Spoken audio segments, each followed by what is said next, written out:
الحمد لله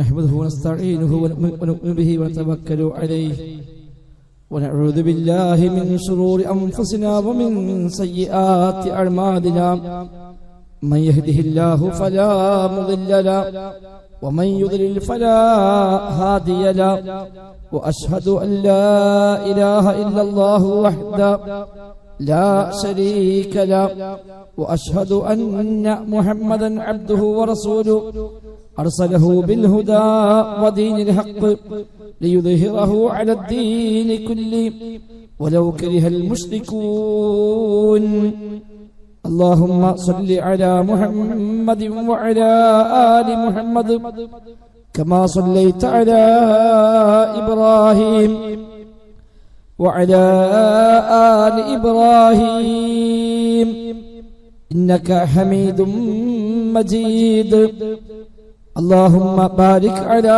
محمد وعلى آل محمد كما باركت على إبراهيم وعلى آل إبراهيم إنك حميد مجيد أما بعد فإن خير الكلام كلام الله وخير السنن سنن محمد صلى الله عليه وسلم وشر الأمور محدثاتها وكل محدثة بدعة وكل بدعة ضلالة وكل ضلالة في النار أعوذ بالله من الشيطان الرجيم بسم الله الرحمن الرحيم يا أيها الذين آمنوا اتقوا الله حق تقاته ولا تموتن إلا وأنتم مسلمون بسم الله الرحمن الرحيم إن الله وملائكته يصلون على النبي يا أيها الذين آمنوا صلوا عليه وسلموا تسليما സത്യ വിശ്വാസികളെ റഹ്മാനായ റബ്ബ് സുബ്ഹാനഹു വ തആലയുടെ നിയമ നിർദ്ദേശങ്ങൾ കഴിവിന്റെ പരമാവധി ജീവിതത്തിൽ പാലിക്കാൻ ശ്രമിച്ചുകൊണ്ട് മുത്തഖീങ്ങളായി ജീവിക്കണേ എന്ന് പ്രത്യേകമായി ഓർമ്മപ്പെടുത്തുകയാണ്. റബ്ബ് സുബ്ഹാനഹു വ തആല നമുക്കെല്ലാം തൗഫീഖ് പ്രദാനം ചെയ്യുമാറാവട്ടെ. ജീവിതത്തിലെ എല്ലാ മേഖലയിലും അല്ലാഹു തആല ഖൈറും ബറക്കത്തും നമ്മിലെല്ലാം ധാരാളമായി വർഷിക്കുമാറാവട്ടെ. ദുആ ചെയ്യാൻ പ്രത്യേകമായി പറഞ്ഞേൽപ്പിച്ച സഹോദരങ്ങൾക്കെല്ലാം അല്ലാഹു തആല അവന്റെ എല്ലാ അർത്ഥത്തിലുമുള്ള റഹ്മത്ത് വർഷിക്കുമാറാവട്ടെ. രോഗികൾക്ക് അല്ലാഹു ശിഫ പ്രദാനം ചെയ്യുമാറാവട്ടെ. അനുഭവിക്കുന്ന പ്രയാസങ്ങൾക്കും വേദനകൾക്കുമെല്ലാം അല്ലാഹു തആല തക്കതായ പ്രതിഫലം നൽകി അനുഗ്രഹിക്കുമാറാവട്ടെ. വിശുദ്ധ ഖുർആൻ 33-ാം അധ്യായം സൂറത്തുൽ അഹ്സാബിലെ 56-ാമത്തെ വചനമാണ് ഓതിവെച്ചത്. സത്യവിശ്വാസികൾക്ക് ഏറ്റവും അധികം കടപ്പാടുള്ള സൃഷ്ടിയാണല്ലോ റസൂലുള്ളാഹി സ്വല്ലല്ലാഹു അലൈഹി വസല്ലം. സ്വന്തത്തേക്കാളേറെ, മാതാപിതാക്കളെക്കാളേറെ, മക്കളെക്കാളേറെ വിശ്വാസികൾക്ക് ബന്ധമുണ്ടാവേണ്ടത് റസൂലിനോടാണ് എന്ന് ഇതേ സൂറയിൽ തന്നെ അല്ലാഹു തആല പരിചയപ്പെടുത്തി. അന്നബിയ്യു ഔലാ ബിൽ മുഅ്മിനീന മിൻ അൻഫുസിഹിം വഅസ്വാജുഹു ഉമ്മഹാത്തുഹും. പ്രവാചകർ സല്ലല്ലാഹു അലൈഹി വസല്ലമ വിശ്വാസികൾക്ക് അവരുടെ സ്വന്തത്തേക്കാൾ ഏറെ ബന്ധപ്പെട്ടവരാണ്. വഅസ്വാജുഹു ഉമ്മഹാത്തുഹും, അവരുടെ മാതാക്കളാവട്ടെ, നബിയുടെ ഭാര്യമാരാകട്ടെ അവരുടെ മാതാക്കളുമാണ് എന്നാണ് ഈ ആയത്തുൽ അല്ലാഹു തആല പരിചയപ്പെടുത്തിയത്. ആ പ്രവാചകൻ നമുക്കൊരുപാട് കടപ്പാടുകൾ, ബാധ്യതകൾ വിശുദ്ധ ഖുർആനും പ്രവാചക വചനങ്ങളും നമ്മെ പഠിപ്പിക്കുന്നുണ്ട്. പ്രവാചകനെ സ്നേഹിക്കലും, പ്രവാചകനെ പിൻപറ്റലും, പ്രവാചകർക്കെതിരെ വരുന്ന വിമർശനങ്ങൾക്ക് പ്രതിരോധം തീർക്കലും, പ്രവാചകർ പഠിപ്പിച്ച അധ്യാപനങ്ങളെ സമൂഹത്തിൽ പ്രചരിപ്പിക്കലുമെല്ലാം ആ ബാധ്യതയുടെ ഭാഗം തന്നെയാണ്. അത്തരം ബാധ്യതകളിൽ പ്രാധാന്യം വഹിക്കുന്ന ഒന്നാണ് പ്രവാചകരുടെ പേരിൽ സ്വലാത്തിനെ വർദ്ധിപ്പിക്കുക എന്നത്. ഈ ഒരു ആയത്താണ് നമ്മെ അറിയിക്കുന്നത്. ഒരു വിശ്വാസിക്ക് നബിയുമായുള്ള ബന്ധത്തിന്റെ പ്രകടമായ ഉദാഹരണം കൂടിയാണ് അവന്റെ ജീവിതം നിർവഹിക്കുന്ന സ്വലാത്തുകൾ. ഇന്നല്ലാഹ വ മലായികതഹു യുസല്ലൂന അലൻ നബി എന്നാണ് ആയത്തിന്റെ ആദ്യ ഭാഗം. അഥവാ അല്ലാഹും അവന്റെ മലക്കളുമെല്ലാം പ്രവാചകരുടെ പേരിൽ സ്വലാത്ത് ചെയ്തുകൊണ്ടിരിക്കുന്നു. അല്ലാഹുവിന്റെ സ്വലാത്ത് എന്നാൽ അല്ലാഹു തആല അനുഗ്രഹങ്ങൾ വർഷിക്കുക എന്നാണ് അതിനർത്ഥം. മലക്കളുടെ സ്വലാത്ത് എന്ന് പറഞ്ഞാൽ ആ അനുഗ്രഹങ്ങൾക്ക് വേണ്ടി പ്രാർത്ഥിക്കുക എന്നുമാണ് അർത്ഥമെന്ന് ഖുർആൻ വ്യാഖ്യാതാക്കളെല്ലാം രേഖപ്പെടുത്തിയിട്ടുണ്ട്. എന്ന് അല്ലാഹു തആല നമ്മോട് പറഞ്ഞു, യാ അയ്യുഹല്ലദീന ആമനു സ്വല്ലു അലൈഹി വസല്ലിമു തസ്ലീമ. നിങ്ങളും ആ പ്രവാചകന്റെ പേരിൽ സ്വലാത്തും സലാമും നിർവഹിക്കണേ എന്നാണ് ഈ ആയത്തിൽ അല്ലാഹു തആല നമ്മോട് ആവശ്യപ്പെട്ടത്. സ്വലാത്തിന്റെ മഹത്വങ്ങൾ ഏറെയാണ്. സ്വലാത്ത് നിർവഹിക്കാൻ പ്രത്യേകമായി പ്രോത്സാഹിപ്പിക്കപ്പെട്ട, നിർബന്ധമായും കൽപ്പിക്കപ്പെട്ട സ്ഥലങ്ങളും ധാരാളമാണ്. അതുകൊണ്ട് തന്നെ ലോകത്ത് അഹ്ലുസുന്നയുടെ പണ്ഡിതന്മാർ എല്ലാ കാലഘട്ടങ്ങളിലും സ്വലാത്തിന്റെ മഹത്വം അറിയിക്കുന്ന വ്യത്യസ്തമായ ഗ്രന്ഥങ്ങൾ രചിച്ചത് കാണാൻ കഴിയും. ഇബ്നു ഖയ്യിം റഹിമഹുല്ലാഹ് സ്വലാത്തുമായി ബന്ധപ്പെട്ട് മാത്രം എഴുതിയ ഗ്രന്ഥമാണ് ജലാഉൽ അഫ്ഹാം എന്ന ഗ്രന്ഥം. ജലാഉൽ അഫ്ഹാം ഫീ ഫളി സ്വലാത്തി വസ്സലാം എന്നാണ്. സ്വലാത്തിന്റെയും സലാമിന്റെയും മഹത്വം പറയുന്ന ജലാഉൽ അഫ്ഹാം എന്ന ഗ്രന്ഥം ആ രംഗത്ത് സ്വഹീഹായ ഹദീസുകളെ മാത്രം ക്രോഡീകരിച്ചുകൊണ്ട് സഹാബത്തും താബഈങ്ങളും ശേഷക്കാരും പറഞ്ഞ അധ്യാപനങ്ങളെ കോർത്തിണക്കിക്കൊണ്ട് സ്വലാത്ത് പ്രത്യേകമായി ചൊല്ലേണ്ടുന്ന 30-ലേറെ സ്ഥലങ്ങളെ പരിചയപ്പെടുത്തിക്കൊണ്ട് ഇബ്നു ഖയ്യിം റഹിമഹുല്ലാഹ് രചിച്ച ഗ്രന്ഥമാണ് ജലാഉൽ അഫ്ഹാം. അദ്റുൽ നദീദ് ഫി സ്വലാത്തി അലാ ഖൈരിൽ മഹ്മൂദ് എന്ന പേരിൽ ഇബ്നു ഹജർ അൽ ഹൈതമി റഹിമഹുല്ലാഹ് മറ്റൊരു ഗ്രന്ഥമുണ്ട്. ഇങ്ങനെ ലോക ചരിത്രത്തിൽ പലരും സ്വലാത്തുമായി ബന്ധപ്പെട്ട ഗ്രന്ഥങ്ങൾ സ്വതന്ത്രമായി രചിച്ചത് കാണാൻ കഴിയും. ശൈഖുൽ ഇസ്ലാം ഇബ്നു തൈമിയ്യ റഹിമഹുല്ലാഹ് അദ്ദേഹത്തിന്റെ ഫത്വാവയിൽ സ്വലാത്തുമായി ബന്ധപ്പെട്ട ധാരാളം വിശദീകരണങ്ങൾ നൽകിയതായും കാണാനാകും. ഹദീസുകളിൽ സ്വലാത്തിന്റെ മഹത്വങ്ങളെ വ്യത്യസ്തമായ രീതിയിൽ റസൂലുള്ളാഹി സ്വല്ലല്ലാഹു അലൈഹി വസല്ലം തങ്ങൾ നമുക്ക് പഠിപ്പിച്ച് തന്നു കാണാൻ കഴിയും. നബി തങ്ങൾ പറഞ്ഞു, പ്രവാചകൻ സ്വല്ലല്ലാഹു അലൈഹി വസല്ലം ജിബ്രീൽ സ്വല്ലല്ലാഹു അലൈഹി വസല്ലം വന്നു, താനി ജിബ്രീൽ, എന്റെ പക്കൽ ജിബ്രീൽ സ്വല്ലല്ലാഹു അലൈഹി വസല്ലം വന്നു, എന്നിട്ട് പറഞ്ഞു, മൻ സ്വല്ലാ അലൈക സ്വല്ലൈതു അലൈഹി. പ്രവാചകരെ, താങ്കളുടെ മേൽ സ്വലാത്ത് ചൊല്ലുന്നുവെങ്കിൽ അവന് വേണ്ടി ഞാൻ സ്വലാത്ത് ചൊല്ലുമെന്ന് ജിബ്രീൽ സ്വല്ലല്ലാഹു അലൈഹി വസല്ലം എന്നോട് പറഞ്ഞുവെന്ന് നബി തങ്ങൾ പറഞ്ഞു. ഇമാം അഹ്മദ് തന്റെ മുസ്നദിൽ റിപ്പോർട്ട് ചെയ്തതായി കാണാൻ കഴിയും. മറ്റൊരു ഹദീസിൽ നബി തങ്ങൾ പറയുന്നു, മൻ സ്വല്ലാ അലയ്യ വാഹിദ സ്വല്ലല്ലാഹു അലൈഹി അശ്റ. എന്റെ പേരിൽ ആരെങ്കിലും ഒരൊറ്റ സ്വലാത്ത് അവൻ നിർവഹിച്ചാൽ പടച്ച റബ്ബ് അവന് 10 സ്വലാത്തുകൾ, 10 അനുഗ്രഹങ്ങൾ അല്ലാഹു തആല അവന് ചെയ്തു കൊടുക്കുമെന്ന് ഇമാം ഹാക്കിമും അഹ്മദുമെല്ലാം ഉദ്ധരിക്കുന്ന റിപ്പോർട്ടിൽ വന്നിട്ടുണ്ട്. അതേപോലെ മറ്റു ഹദീസിൽ നബി പറഞ്ഞു, അതാനി ആതിം മിൻ റബ്ബി, എന്റെ റബ്ബ് നിയോഗിച്ച ഒരാൾ എന്റെ പക്കൽ വന്നു, അഥവാ മലക്ക് വന്നു. ജിബ്രീൽ തന്നെ ആയിരിക്കും അവിടെയും ഉദ്ദേശം. എന്നിട്ട് പറഞ്ഞു, മാ മിൻ അബ്ദിൻ യുസല്ലി അലൈക സ്വലാത്തൻ ഇല്ലാ സ്വല്ലല്ലാഹു അലൈഹി ബിഹാ അശ്റ. പ്രവാചകൻ താങ്കൾക്ക് വേണ്ടി ഏതൊരടിമ സ്വലാത്ത് ചൊല്ലുന്നുവെങ്കിലും അല്ലാഹു തആല അവന് 10 സ്വലാത്തുകളെ 10 അനുഗ്രഹങ്ങളെ നൽകാതിരിക്കില്ല എന്ന് നബി തങ്ങൾ പറയുന്നു. എന്നോട് പടച്ചറബ് നിയോഗിച്ച ദൂതൻ വന്നുകൊണ്ട് പറഞ്ഞുവെന്നാണ്.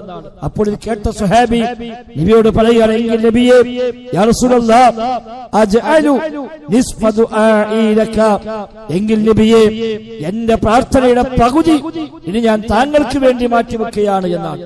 എല്ലാ ദുആയേക്കാളും ഇനി പകുതി ദുആ നബി തങ്ങൾക്ക് വേണ്ടി ഞാൻ ദുആ ചെയ്യാൻ തീരുമാനിക്കുന്നു എന്ന് പറയുമ്പോൾ നബി തങ്ങൾ പ്രതികരിച്ചു, ഇൻശിഅത, നീ ഉദ്ദേശിക്കുന്നുവെങ്കിൽ എനിക്ക് അങ്ങനെ ചെയ്യാം. അപ്പൊ ഈ സ്വഹാബി വീണ്ടും പറഞ്ഞു, എങ്കിൽ അലാ അജ്അലു സുലുസൈ ദുആഇ, എങ്കിൽ നബിയേ എന്റെ ദുആഇന്റെ പകുതിയല്ല അതിന്റെ 3/2 ഭാഗവും ഞാൻ നിങ്ങൾക്ക് വേണ്ടി മാറ്റിവെച്ചാലോ എന്നാണ്. അപ്പോൾ നബി തങ്ങൾ പറഞ്ഞു, ഇൻശിഅത, ഉദ്ദേശിക്കുന്നുവെങ്കിൽ ചെയ്യാം. ഇദ്ദേഹം വീണ്ടും ചോദിച്ചു, എങ്കിൽ നബിയേ അലാ അജ്അലു ദുആഇ കുല്ല, എന്റെ പ്രാർത്ഥന മുഴുവനും ഇനി ഞാൻ സ്വലാത്താക്കി മാറ്റിയാലോ, താങ്കൾക്ക് വേണ്ടിയുള്ള ദുആക്കി മാറ്റിയാലോ എന്ന് ചോദിക്കുമ്പോൾ നബി തങ്ങൾ പറഞ്ഞു, എങ്കിൽ ഇദൻ യക്ഫീകല്ലാഹു ഹമ്മദ് ദുനിയാ വഹമ്മൽ ആഖിറ, എങ്കിൽ നിനക്ക് ദുനിയാവിലെയും ആഖിറത്തിലെയും എല്ലാ വിഷമങ്ങളും എല്ലാ ഹമ്മും എല്ലാ ടെൻഷനും അതോടുകൂടി പടച്ച റബ്ബ് ഇല്ലാതാക്കി തരുമെന്ന് റസൂലുള്ളാഹി സ്വല്ലല്ലാഹു അലൈഹി വസല്ലം തങ്ങൾ പഠിപ്പിക്കുന്നത് ഇമാം മുസ്ലിം സ്വഹീഹ് മുസ്ലിം റിപ്പോർട്ട് ചെയ്ത ഹദീസാണ്. അത്രയേറെ മഹത്വം സ്വലാത്തിനുണ്ട് എന്നർത്ഥം. സ്വലാത്ത് ചൊല്ലാത്തവരെ കുറിച്ച് നബി തങ്ങൾ പറഞ്ഞു, റഗിമ അൻഫു റജുലിൻ ദുകിർതു ഇൻദഹു ഫലം യുസല്ലി അലയ്യ, എന്റെ പേര് ഒരുത്തന്റെ പക്കൽ പറയപ്പെട്ടിട്ട് അവൻ സ്വലാത്ത് ചൊല്ലിയില്ല എങ്കിൽ അവൻ തുലയട്ടെ, നശിക്കട്ടെ എന്ന് റസൂലുള്ളാഹി സ്വല്ലല്ലാഹു അലൈഹി വസല്ലം പ്രാർത്ഥിക്കുകയാണ്. ഈ ഹദീസ് വിശദീകരിക്കുമ്പോൾ പണ്ഡിതന്മാർ ചർച്ചകൾ കാണാം. നബിയുടെ പേര് കേൾക്കുമ്പോഴെല്ലാം സ്വലാത്ത് ചൊല്ലൽ നിർബന്ധമാണോ, അതോ ഇത്തരം സംസാരങ്ങളിൽ ഖുതുബകളിൽ സ്വാഭാവികമായും ഒരുപാട് തവണ നബിയുടെ പേരുകൾ പരാമർശിക്കപ്പെട്ടു പോകും. അവിടെയെല്ലാം ഈ സ്വലാത്ത് നിർബന്ധമാണോ എന്നെടുത്ത് പ്രബലമായ അഭിപ്രായം, ഒരിക്കലെങ്കിലും നിർബന്ധമായി സ്വലാത്ത് ചൊല്ലുക, ബാക്കിയുള്ളതെല്ലാം സുന്നത്താണ്, മുസ്തഹബാണ് എന്നാണ് പണ്ഡിതന്മാർ പറഞ്ഞ പൊതുവെയുള്ള അഭിപ്രായമായി കാണാൻ സാധിക്കുന്നത്. എന്താണെങ്കിലും നബിതങ്ങളുടെ പേര് കേട്ട് സ്വലാത്ത് നിർവഹിച്ചില്ല എങ്കിൽ അവൻ നശിക്കാൻ അത് നിമിത്തമായി മാറുമെന്നാണ് ഈ ഹദീസ് നമ്മെ പഠിപ്പിക്കുന്നത്. മറ്റൊരു ഹദീസ് പ്രവാചകൻ പറഞ്ഞു, ലാ തജ്അലു ഖബരി ഈദ, എന്റെ ഖബറിനെ നിങ്ങൾ ഒരു ഈദാക്കി ആഘോഷ കേന്ദ്രമാക്കി മാറ്റരുത്. വസല്ലു അലയ്യ വസല്ലിമു, എന്നാൽ നിങ്ങൾ എനിക്ക് സ്വലാത്തും സലാമും നിർവഹിക്കണേ എന്നാണ്. എന്റെ ഖബർ ഒരു ആഘോഷ കേന്ദ്രമാക്കി മാറ്റുന്നത്, ഖബറിൽ വന്ന് അവിടെ ഒരു ഈദ് പോലെ ഒരു ആഘോഷം പോലെ അവിടെ വലിയ ആഘോഷമാക്കി വലിയ ഉത്സവമാക്കി മാറ്റാനുള്ളതല്ല ഖബർ എന്നർത്ഥം. ഇന്ന് നാട്ടിൽ പലപ്പോഴും ഖബറുകൾ ഉത്സവ കേന്ദ്രങ്ങളാണ്. റൂസ് എന്ന പേരും പറഞ്ഞ്, നേർച്ച എന്ന പേര് പറഞ്ഞ്, ആണ്ടെന്ന പേര് പറഞ്ഞ് പല ഖബറുകളും ഉത്സവ പറമ്പുകളായി ആഘോഷ കേന്ദ്രങ്ങളായി മാറുന്നുവെങ്കിൽ ഈ ഹദീസിന് ഘടകവിരുദ്ധമാണത്. അതുകൊണ്ട് നബി തങ്ങൾ ഉപദേശിക്കുന്നു, ലാ തജ്അലു ഖബരി ഈദ, എന്റെ ഖബറിനെ ഒരു ഈദാക്കി മാറ്റല്ലേ എന്നാണ്. നബി തങ്ങൾ ദുആ ചെയ്യുകയും ചെയ്തിട്ടുണ്ട്, അല്ലാഹുമ്മ ലാ തജ്അൽ ഖബരി വസനൻ യുഅബദ്, അല്ലാഹുവേ എന്റെ ഖബർ ആരാധിക്കപ്പെടുന്ന വിഗ്രഹമാക്കി റബ്ബേ എന്ന് നബി തങ്ങളെ പ്രാർത്ഥനയും കാണാൻ നമുക്ക്. എന്റെ ഖബർ ആരാധിക്കപ്പെടുന്ന ഒരു വിഗ്രഹമാക്കി റബ്ബേ എന്നാണ്. ഇബ്നു ഖയ്യിം റഹിമഹുല്ലാഹ് പറയുന്നു, നബിയുടെ ഖബർ അല്ലാഹു തആല 3 ചുമരുകൾക്കുള്ളിലായി ആർക്കും കാണാനും തൊടാനും പറ്റാത്ത വിധം സംരക്ഷിച്ചത് ഈ ദുആക്കുള്ള ഇജാബത്താണ് എന്നാണ്. ഫഅജാബ റബ്ബുൽ ആലമീന ദുആഅഹു ഫഅഹാതഹു ബിസലാസത്തിൽ ജുദ്റാനി, അല്ലാഹുവിന്റെ റസൂലിന്റെ ഈ പ്രാർത്ഥന എന്റെ ഖബറിനെ ആരാധിക്കപ്പെടുന്ന വിഗ്രഹമാക്കിയ റബ്ബേ എന്ന പ്രാർത്ഥനയ്ക്ക് ഫഅജാബ റബ്ബുൽ ആലമീൻ, റബ്ബുൽ ആലമീനായ അല്ലാഹു തആല ഉത്തരമേകി ദുആഅഹു, ആ പ്രാർത്ഥനയ്ക്ക്. അങ്ങനെ വഅഹാതഹു ബിസലാസത്തിൽ ജുദ്റാനി, 3 ചുമരുകൾ കൊണ്ട് ആ ഖബറിനെ ചുറ്റി പൊതിഞ്ഞ് വലയം ചെയ്ത അവസ്ഥയിൽ കൊണ്ടുവന്നത് ഈ ദുആക്കുള്ള ഇജാബത്താണ് എന്നാണ് ഇബ്നു ഖയ്യിം റഹിമഹുല്ലാഹ് അദ്ദേഹത്തിന്റെ അന്നൂനിയ എന്ന് പറയുന്ന വിശ്വവിഖ്യാതമായ അഖീദ പഠിപ്പിക്കുന്ന ഗ്രന്ഥത്തിൽ അദ്ദേഹം പരിചയപ്പെടുത്തിയത്. അപ്പൊ നബി തങ്ങൾ പറയുന്നു, എന്റെ ഖബർ നിങ്ങൾ ആഘോഷ കേന്ദ്രമാക്കരുത്, എന്നാൽ വസല്ലു അലയ്യ വസല്ലിമു, നിങ്ങൾ എനിക്ക് സ്വലാത്തും സലാമും നിർവഹിക്കണേ. മാത്രവുമല്ല ഹൈസുമാ കുന്തും, നിങ്ങൾ എവിടെയാണെങ്കിലും ശരി നിങ്ങൾ എനിക്ക് വേണ്ടി സ്വലാത്ത് ചൊല്ലുക, സലാം ചൊല്ലുക. ഫസയബ്ലുഗനി സലാമുക്കും വസലാത്തുക്കും, നിങ്ങൾ സ്വലാത്തും നിങ്ങൾ സലാമുമെല്ലാം എനിക്ക് എത്തുമെന്ന് റസൂലുള്ളാഹി സ്വല്ലല്ലാഹു അലൈഹി വസല്ലം പറയുന്നു. ഞാൻ കേൾക്കുമെന്ന് പറഞ്ഞിട്ടില്ല, ഞാൻ അറിയുമെന്ന് പറഞ്ഞിട്ടില്ല, പക്ഷെ എനിക്കത് എത്തുമെന്നാണ് ഹദീസ് പ്രയോഗം. അതെങ്ങനെ എത്തുക? മറ്റു ഹദീസ് നബി ഞങ്ങൾ പഠിപ്പിച്ചു, അല്ലാഹു തആല അതിനുവേണ്ടി പ്രത്യേകം ഏൽപ്പിച്ച മലക്കുണ്ട് എന്ന്. ഇന്നലില്ലാഹി മലായിക, അല്ലാഹു തആലക്ക് പ്രത്യേകം ചില മലക്കുകളുണ്ട്, അവരിങ്ങനെ സഞ്ചരിച്ചു കൊണ്ടേയിരിക്കുന്നു. അവരുടെ ദൗത്യം യുബല്ലിഗൂനി മിൻ ഉമ്മത്തി അസ്സലാം, എന്റെ ഉമ്മത്തിന്റെ സലാം എനിക്ക് എത്തിക്കുവാനായി അല്ലാഹു ഏൽപ്പിച്ച പ്രത്യേകമായ മലക്കുകളുണ്ട് എന്ന്. അപ്പൊ കേൾക്കാത്തത് കൊണ്ടാണല്ലോ എത്തിക്കാൻ അല്ലാഹു തആല മലക്കുകളെ ഏൽപ്പിച്ചത്. അല്ല ലോകത്ത് എവിടെ വിളിച്ചാലും കേൾക്കും, എല്ലാം അറിയുമെന്ന് ഇന്ന് പലപ്പോഴും പലരും പ്രചരിപ്പിക്കുന്ന പോലെ ആണെങ്കിൽ പിന്നെ ഇത് എത്തിക്കാൻ പ്രത്യേകം മലക്കുകളെ ഏൽപ്പിക്കേണ്ട കാര്യമില്ല. അപ്പൊ അങ്ങനെ ഒരു കേൾക്കുന്ന സംവിധാനമല്ല. നബി ഞങ്ങൾ അറിയുമെന്നോ കേൾക്കുമെന്നോ അങ്ങനെ പ്രത്യേകമായി പഠിപ്പിക്കപ്പെട്ടിട്ടില്ല. പക്ഷേ ആ സ്വലാത്ത് എന്നിലേക്ക് എത്തും, അത് എത്തിക്കാൻ അല്ലാഹു തആല മലക്കുകൾക്ക് പ്രത്യേകമായ ദൗത്യം നൽകിയിരിക്കുന്നുവെന്ന് ഇമാം നസായിയും ഹാക്കിമും എല്ലാം ഉദ്ധരിക്കുന്ന സ്വഹീഹ് ഹദീസിൽ പഠിപ്പിക്കപ്പെടുന്നു. എന്താണെങ്കിലും വലിയ മഹത്വമുള്ള കാര്യമായി തന്നെയാണ് സ്വലാത്തിനെ ഈ ഹദീസിലെല്ലാം പരിചയപ്പെട്ടത്. വിശുദ്ധ ഖുർആനിലും ഓതിവെച്ച ആയത്തിൽ അക്കാര്യം തന്നെയാണല്ലോ പഠിപ്പിച്ചത്.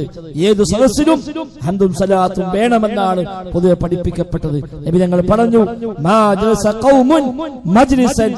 ഏത് ഖൗമും ഒരു സദസ്സിൽ ഇരുന്നാൽ ലം യദ്കുരില്ലാഹ വലം യുസല്ലു അലാ നബിയിഹിം സ്വല്ലല്ലാഹു അലൈഹി വസല്ലം, ആ മജ്ലിസിൽ വെച്ച് അവർ അല്ലാഹുവിനെ സ്മരിച്ചിട്ടില്ല, നബിയുടെ പേരിൽ സ്വലാത്ത് ചൊല്ലിയിട്ടുമില്ല, ഒരു അൽഹംദുലില്ലാഹ് വസ്സലാത്തു വസ്സലാമു അലാ റസൂലില്ലാഹ് എന്നെങ്കിലും പറയാത്ത ഒരു സദസ്സ്, ഹംദ് ചൊല്ലാത്ത, അല്ലാഹുവിനെ സ്മരിക്കാത്ത, പടച്ചവനെ കുറിച്ച് പറയാത്ത ഒരു സദസ്സ്, നബിയുടെ പേരിൽ ഒരു സ്വലാത്ത് പോലും ഇല്ലാത്ത ഒരു സദസ്സ്, അത്തരം സദസ്സ് ഉണ്ടെങ്കിൽ ഇല്ലാ കാന മജ്ലിസുഹും അലൈഹിം തിറതൻ യൗമൽ ഖിയാമ, അന്ത്യനാളിൽ ആ മജ്ലിസ് അവർക്ക് ഖേദമായി മാറാതിരിക്കുകയില്ല, നഷ്ടമായി മാറാതിരിക്കുകയില്ല.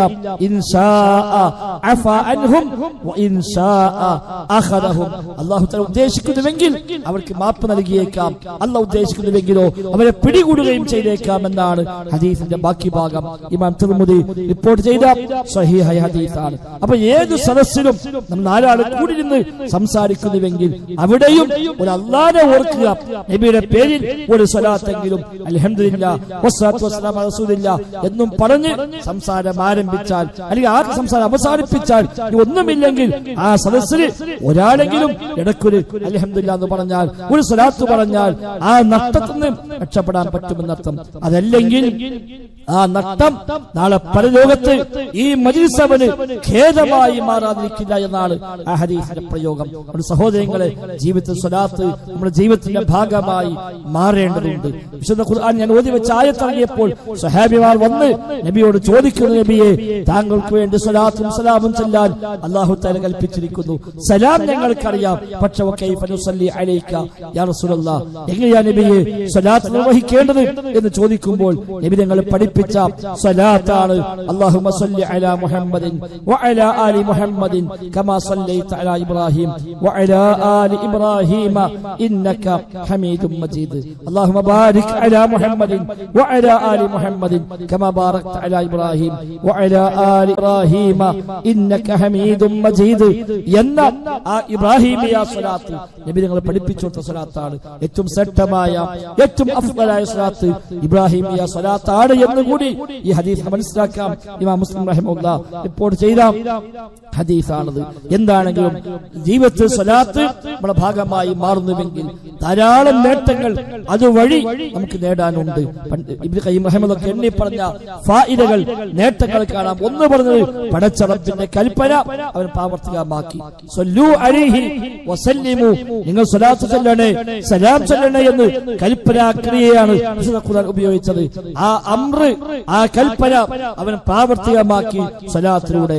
രണ്ട്, അവനെ പടച്ച റബ്ബിൽ നിന്ന് ധാരാളം ഇരട്ടിയായി അനുഗ്രഹങ്ങൾ വർഷിക്കും. ഒന്നിന് 10 ഇരട്ടിയായി അവൻ റഹ്മത്തുകൾ ചൊരിഞ്ഞു നൽകുമെന്നാണല്ലോ പഠിപ്പിക്കപ്പെട്ടത്.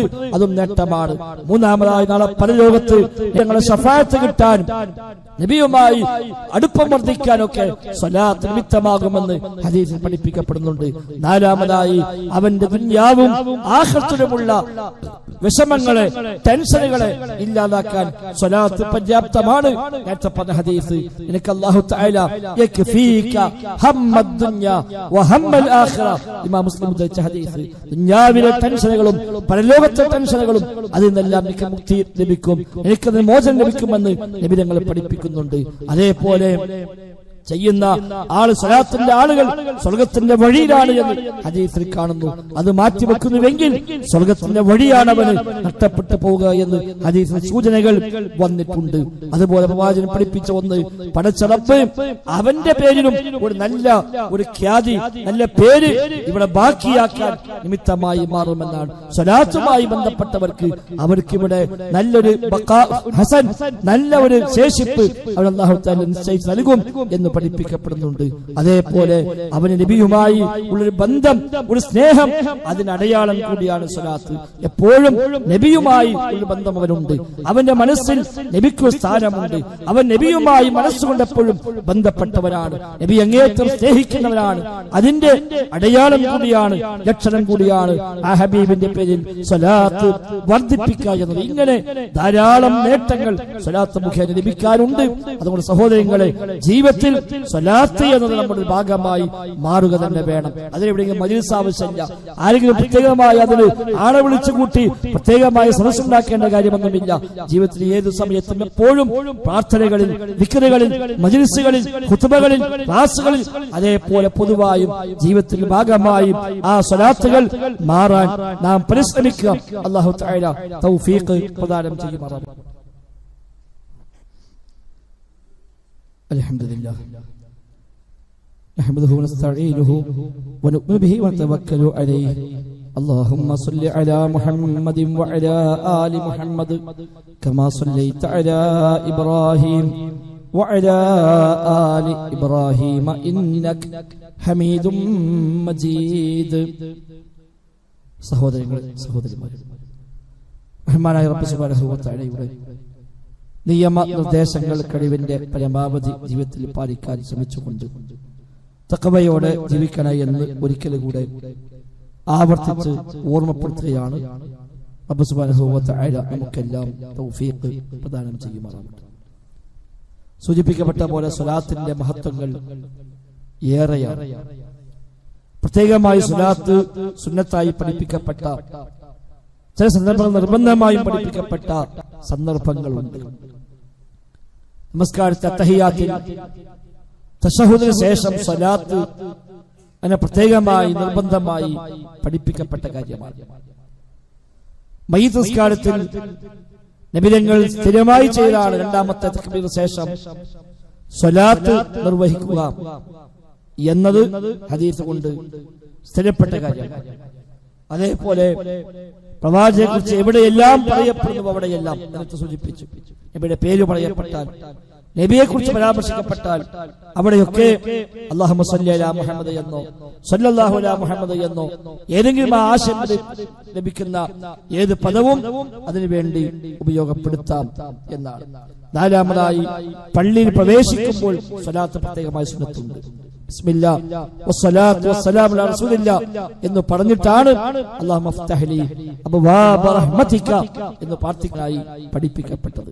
അഞ്ചാമതായി പള്ളിയിൽ നിന്ന് ഇറങ്ങുമ്പോഴും അതേപോലെ സ്വലാത്തും സലാമും പ്രത്യേകം സ്വലത്തുണ്ട് ബിസ്മില്ലാ വസ്സലാത്തു വസ്സലാമു അലാ റസൂലില്ലാ എന്ന് പറഞ്ഞിട്ടാണ് അല്ലാഹുമ്മ ഇന്നി അസ്അലുക മിൻ ഫദ്ലിക എന്ന് പ്രാർത്ഥിക്കാനായി പഠിപ്പിക്കപ്പെട്ടത്. അതും പ്രത്യേകമായി നാം ശ്രദ്ധിക്കേണ്ട കാര്യം തന്നെയാണ്.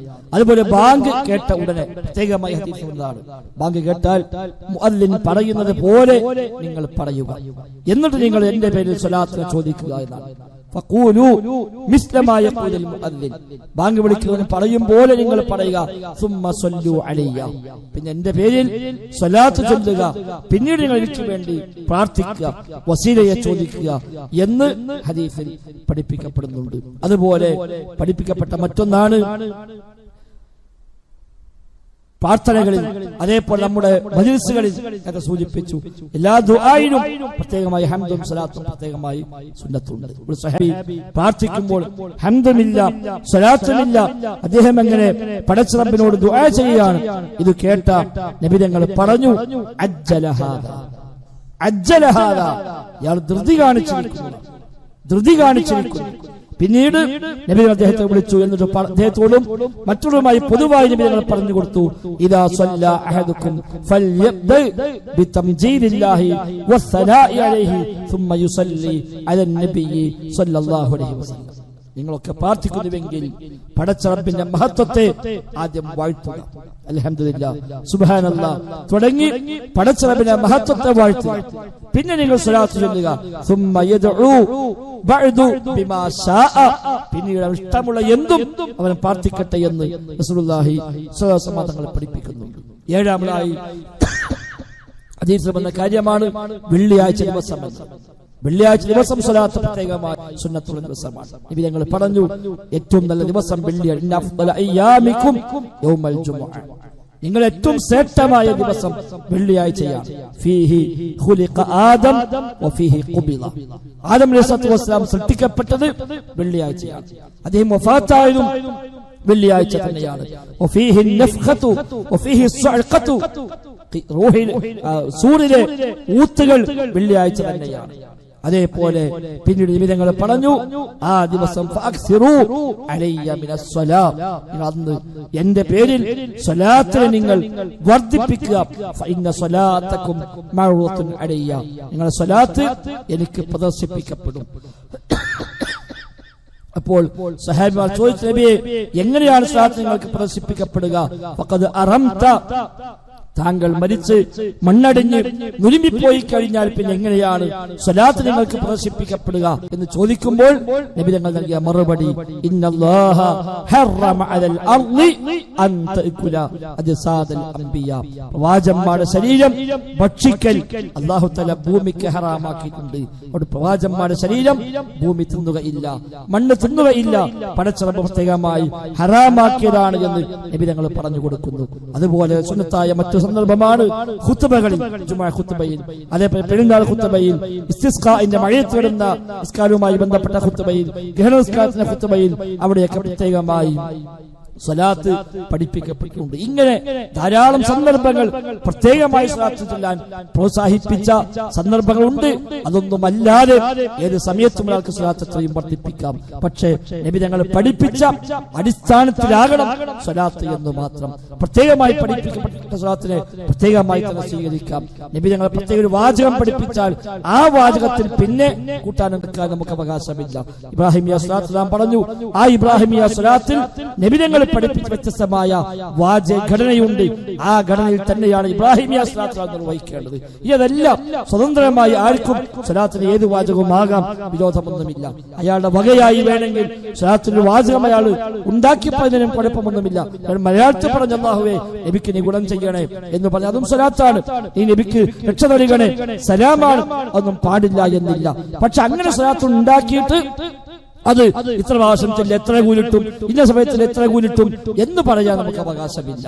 അവിടെ ബിദ്അത്തായി മാറും. ഒരു സ്വലാത്ത് ഉണ്ടാക്കുന്നു, ഇത് രാവിലെ ചൊല്ലേണ്ടതാണ്, വൈകുന്നേരം ചൊല്ലേണ്ടതാണ്, തിങ്കളാഴ്ച ചൊല്ലേണ്ടതാണ്, 11 വട്ടം ചൊല്ലേണ്ടതാണ്, 100 വട്ടം ചൊല്ലേണ്ടതാണ്, ഇത് ചൊല്ലിയ ഇന്ന നേട്ടമുണ്ട് എന്നൊക്കെ പറയാൻ നമുക്ക് അവകാശമില്ല. അങ്ങനെ പറയാൻ പടച്ച റബ്ബിന് മാത്രമേ അധികാരമുള്ളൂ. അവന്റെ വഹ്യ് പ്രകാരം പ്രവാചകർക്ക് മാത്രമേ അധികാരമുള്ളൂ. പക്ഷെ ഇന്ന് പലപ്പോഴും അത്തരം ഉണ്ടാക്കി ഇങ്ങനെ മഹത്വം മഹത്വങ്ങൾ കൽപ്പിക്കപ്പെട്ട ബിദ്അത്തായ സ്വലാത്തുകളാണ് സമൂഹത്തിൽ വ്യാപകമായിട്ടുള്ളത്. നാരിയ സ്വലാത്ത് 600 കൊല്ലം മുമ്പ് മൊറോക്കോയിൽ നിന്നുണ്ടാവുകയും എന്നിട്ട് അതിന്റെ പ്രത്യേകമായ എണ്ണങ്ങൾ 11 വട്ടം ചൊല്ലുക, 33 വട്ടം ചൊല്ലുക, 100 പ്രാവശ്യം ചൊല്ലുക, അതേപോലെ 400 വട്ടം ചൊല്ലുക, 1000 പ്രാവശ്യം ചൊല്ലുക, ഏറ്റവും അവസാനം 4444 പ്രാവശ്യം ചൊല്ലുക എന്നൊക്കെ വ്യാജമായ അതിന്റെ മഹത്വങ്ങളെ ഉണ്ടാക്കി പ്രചരിപ്പിച്ചത് കാണാൻ കഴിയും. അതേപോലെ താജ് സ്വലാത്ത് എന്ന് പറഞ്ഞുകൊണ്ട് അത് ചൊല്ലിയാൽ നബിയെ സ്വപ്നം കാണുമെന്ന് വരെ ആളുകൾ കഥകൾ മെനഞ്ഞുണ്ടാക്കി പ്രചരിപ്പിക്കുന്നുണ്ട്. ശിർക്ക് ഉൾക്കൊള്ളുന്ന, നബി വിളിച്ച് പ്രാർത്ഥിക്കുന്ന, നബിയോട് സങ്കടം പറയുന്ന ആശയമുള്ള സ്വലാത്തുകളും ഉണ്ടാക്കപ്പെട്ട സ്വലാത്ത് എന്ന പേരിൽ പ്രചരിപ്പിക്കപ്പെടുന്നവയിൽ കാണാൻ കഴിയും. അങ്ങനെയൊന്നും ഒരു സ്വലാത്ത് ഉണ്ടാക്കിയിട്ട് ആ സ്വലാത്ത് ചൊല്ലാൻ ഇത്ര കൂലിട്ടും അത് ഇത്ര എണ്ണം ചെല്ലണം, ഇന്ന രൂപത്തിൽ ചെല്ലണം എന്ന് പറയാനൊന്നും യാതൊരു അവകാശവുമില്ല. നാരിയ സ്വലാത്ത് ഉണ്ടാക്കിയ മഹത്വം പറഞ്ഞത് എന്നും രാവിലെ സുബഹിക്ക് ശേഷം ചെല്ലണമെന്നാണ്.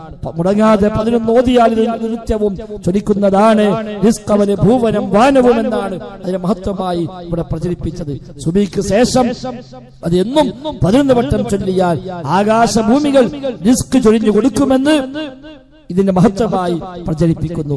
അത് മാത്രമല്ല, സുബഹിക്ക് ശേഷം ആയിരിക്കൽ വേണ്ടതാ എന്നുള്ള നിയമം ഓർത്തവൻ ചൊല്ലേണ്ടതാ എന്നാണ്. സുബഹിക്ക് ശേഷമാണ് ചൊല്ലേണ്ടത്, അത് പ്രത്യേകമായ നിയമമാണ് എന്നാണ്.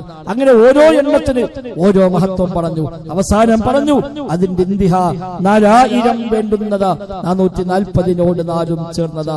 അവസാനത്തെ എണ്ണം 4444 ഈ അതിൽ മുഴുവൻ ഓതിയാൽ ക്ഷണം തന്നെ ഏതൊരു അസീറും സാധ്യമായി വരും. പൊന്നെ, ഈ എണ്ണം മുഴുവൻ ഒരാൾ ചൊല്ലി തീർക്കുന്നുവെങ്കിൽ പ്രയാസകരമായ ഏത് കാര്യവും എളുപ്പമായി മാറുമെന്നൊക്കെ ഇതിനെ മഹത്വമായി പറഞ്ഞുണ്ടാക്കാൻ ആർക്കും അവകാശമില്ല, ആർക്കും അധികാരമില്ല. എന്നാൽ സ്വന്തമായി ഒരാൾക്ക് ഏത് ഭാഷയിലും ഏത് വാക്കും ഏത് പദപ്രയോഗവും സ്വലാത്തിന് ആശയം ലഭിക്കുന്ന ഏതും ഒരാൾക്കാവാം, വിരോധമൊന്നുമില്ല. ഇമാം ഷാഫി റഹിമഹുല്ലാ സ്വലാത്ത് പ്രത്യേകമായി അദ്ദേഹത്തിന്റെ വാചകത്തിന്റെ എഴുതി അദ്ദേഹത്തിന്റെ ആ റിസാല പോലത്തെ ഗ്രന്ഥങ്ങളിൽ കാണാൻ കഴിയുന്നുണ്ട്. എല്ലാവരും അത് പഠിപ്പിച്ചു പോന്നിട്ടുണ്ട്. അതൊന്നും ആർക്കും വിയോജിപ്പില്ല. അതേസമയം ഇത് ചൊല്ലിയ ഇന്ന കൂലിട്ടെന്ന് പറയണമെങ്കിൽ നബി തങ്ങൾ പറയണം. ഈ സമയത്ത് സുന്നത്തെന്ന് പറയണമെങ്കിൽ നബി തങ്ങൾ പറയണം. അതിന് എണ്ണം ഇത്ര എണ്ണം ചൊല്ലണം എന്ന് പറയണമെങ്കിൽ നബി തങ്ങൾ പറയണം. എന്താണെങ്കിലും സ്വലാത്തുകളിൽ ഏറ്റവും മഹത്വമുള്ള സ്വലാത്ത് ഇബ്രാഹിമിയ സ്വലാത്താണ്. അതാണ് നബി തങ്ങൾ പഠിപ്പിച്ചത്. നബിയെ സലാം പറയാൻ ഞങ്ങൾക്കറിയാം, എങ്ങനെയാണ് സ്വലാത്ത് ചൊല്ലേണ്ടത് ചോദിക്കുമ്പോൾ അവിടെ നബി തങ്ങൾ പറഞ്ഞു കൊടുത്ത മറുപടിയാണ് ഇബ്രാഹിമിയ സ്വലാത്ത്. അത്തരം സ്വലാത്തുകളെ ജീവിതത്തിന്റെ ഭാഗമാക്കി മാറ്റാൻ നാം പരിശ്രമിക്കുക. വെള്ളിയാഴ്ചകളിൽ പ്രത്യേകമായി സ്വലാത്ത് വർദ്ധിപ്പിക്കാൻ പ്രത്യേകം ശ്രദ്ധിക്കുക. അതേപോലെ സ്വലാത്ത് പ്രത്യേകിച്ചും ചൊല്ലാൻ പ്രോത്സാഹിപ്പിക്കപ്പെട്ട സന്ദർഭങ്ങളിൽ അതും മറക്കാതിരിക്കുക. മജ്‌ലിസുകളിൽ കൂടിയിരിക്കുന്ന സദസ്സുകളിൽ ഹംദും സ്വലാത്തുമൊക്കെ ഇതിന്റെ ഭാഗമാക്കി മാറ്റുക. അങ്ങനെ നബിയുമായുള്ള ഒരു ആത്മബന്ധം, മനസ്സുകൊണ്ട് നബിയോടുള്ള ബന്ധം ജീവിതത്തിന്റെ ഭാഗമാക്കി മാറ്റുക. അൻ-നബിയ്യു ഔലാ ബിൽ മുഅ്മിനീന മിൻ അൻഫുസിഹിം, വിശ്വാസികൾക്ക് സ്വന്തത്തേക്കാളേറെ ബന്ധം നബിയോടാണ് എന്ന് വിശുദ്ധ ഖുർആനിൽ അല്ലാഹ് പറഞ്ഞെങ്കിൽ, നിങ്ങൾ സ്വലാത്തും സലാമും ചൊല്ലണേ എന്ന് ഖുർആൻ നമ്മെ പഠിപ്പിച്ചെങ്കിൽ, ഹദീസിൽ ധാരാളമായി അത് ഒന്നുകൂടെ വ്യക്തമാക്കി പറഞ്ഞുവെങ്കിൽ അത് വിസ്മരിക്കാതിരിക്കുക, ജീവിതത്തിന്റെ ഭാഗമാക്കി മാറ്റുക. അല്ലാഹു തആല ഖൈറും ബറകത്തും നൽകി അനുഗ്രഹിക്കുമാറാവട്ടെ. അല്ലാഹുമ്മ റബ്ബന ആതിന ഫിദ് ദുനിയ ഹസന വഫിൽ ആഖിറതി ഹസന വഖിനാ അദാബന്നാർ. അല്ലാഹുമ്മ ഗ്ഫിർ ലിൽ മുഅ്മിനീന വൽ മുഅ്മിനാത്ത് വൽ മുസ്ലിമീന വൽ മുസ്ലിമാത്ത് അൽ അഹ്യാഇ മിൻഹും വൽ അംവാത് إنك مجيب الدعوات وقاضي الحاجات. ربنا اصرف عنا عذاب جهنم إن عذابها كان غراما إنها ساءت مستقرا ومقاما. اللهم ربنا تقبل منا، ربنا تقبل منا، ربنا تقبل منا إنك أنت السميع العليم وتب علينا إنك أنت التواب الرحيم. وصلى الله وسلم على محمد وآله وصحبه أجمعين والحمد لله رب العالمين.